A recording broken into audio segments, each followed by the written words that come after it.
안녕하세요. 조이북클럽의 조이입니다.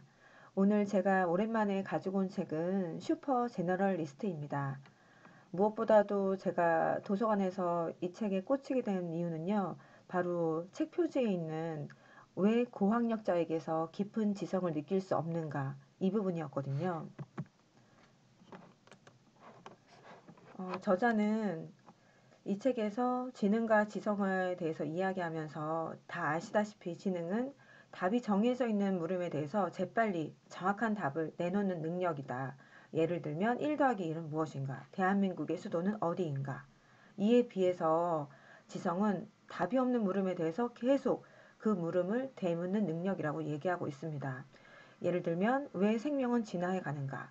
인류는 대체 어디로 향해 가는 것일까? 나는 무엇일까? 라는 게 그 예입니다. 그러면서 이 저자가 처음으로 슈퍼 제너럴리스트 용어를 접하게 된 것이 산타페 연구소였다라는 것을 얘기하고 있는데요. 이 연구소는 복잡계에 대해서 연구하는 곳입니다.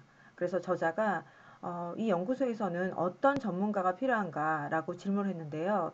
이 질문에 대한 답으로 코안 박사가 이렇게 얘기를 합니다. 이 연구소에서는 이미 전문가, 스페셜리스트는 충분히 있습니다. 우리가 정말로 필요로 하는 사람은 다양한 분야의 연구를 통합할 슈퍼 제너럴리스트입니다. 라고 하면서 다양한 전문 분야를 그 경계를 넘어서 수평적으로 통합할 수평 통합의 지성을 가진 인재라고 명명하고 있습니다.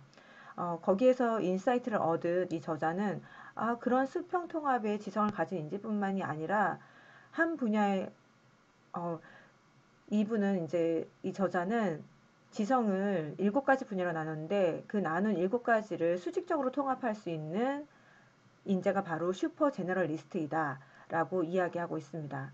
그러면서 그렇다면 슈퍼 제너럴리스트가 갖춰야 될 7가지 레벨의 사고는 무엇인가? 그 비율을 아폴로 13호 영화 보셨는지 모르겠는데요. 그때 문제가 발생했을 때 해결하는 그 능력이 바로 이 7가지 사상, 비전, 뜻, 전략, 전술, 기술, 인간력 이 7가지 분야의 레벨 사고를 갖춘 사람이 바로 슈퍼 제너럴리스트라고 이야기를 하고 있습니다. 그래서 저는 이제 그 앞에 부분 보다가 여기에서 잠깐 반감 아닌 반감, 비판, 삐딱하게 좀 보게 된 부분이 결국 이 책도 자기계발서 리더십에 대한 이야기인가? 왜냐하면 이 7가지 분야가 우리가 보통 얘기하는 리더는 이런 걸 가져야 된다라는 부분이 많이 겹치더라고요. 어쨌든 그럼에도 불구하고 제가 이 저자에게 많이 공감을 느꼈던 부분은 이 슈퍼 제너럴리스트는 그 지성은 현장에 많이 있다라는 거죠. 그 이유가 현장은 경영자나 리더에게 7가지 지성의 수직 통합을 요구하기 때문입니다. 그런 지성을 익히는 데 필요한 것은 본인 있는 직장에서 주의 깊게 살펴보고 수직 통합의 지성을 갖춘 스승을 지켜보는 것. 네, 많이 어렵죠. 그 안티의 경우가 많아서. 어쨌든 아닌 경우에는 이 사람은 반면교사의 스승이다라고 생각하는 거고 맞을 경우는 정말 롤모델로 이 사람이 나의 스승이다. 마음속으로 정하고 배우고 성장하는 마음이 필요하다라고 강조하고 있습니다. 또 무엇보다도 저는 이제 많이 와닿았던 부분이 20세기의 지성이 앓고 있는 3가지 병이 있다. 첫째, 지와 지가 분리된 전문주의병. 두 번째는 지와 행이 분리된 분업주의. 세 번째는 지와 정이 분리된 객관주의의 병이다. 그래서 내 분야면 하면 된다, 알면 된다 해서 서로 대화가 되지 않죠. 또 분업이 되어 있어서 내가 정책을 만들었으니 너는 행하는 사람.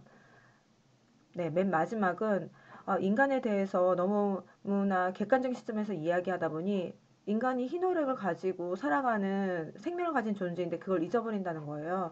그래서 이 문제를 해결하기 위해서는 지와 지의 합, 지와 행의 합, 지와 정의 합을 합친 즉 7가지 레벨의 지성, 사상, 비전, 뜻, 전략, 전술, 기술, 인간력을 수직 통합한 인간상이 필요하다라고 주장하고 있습니다. 인간에게 지성이 있는 이유는 왜 이런 일이 일어났을까 해석하는 것뿐만이 아니라 이 상황에 대해서 어떻게 변화시키고 변혁시킬 것인가 지성의 중요성을 강조하는 책이었습니다. 이상 슈퍼 제너럴 리스트였습니다. 감사합니다.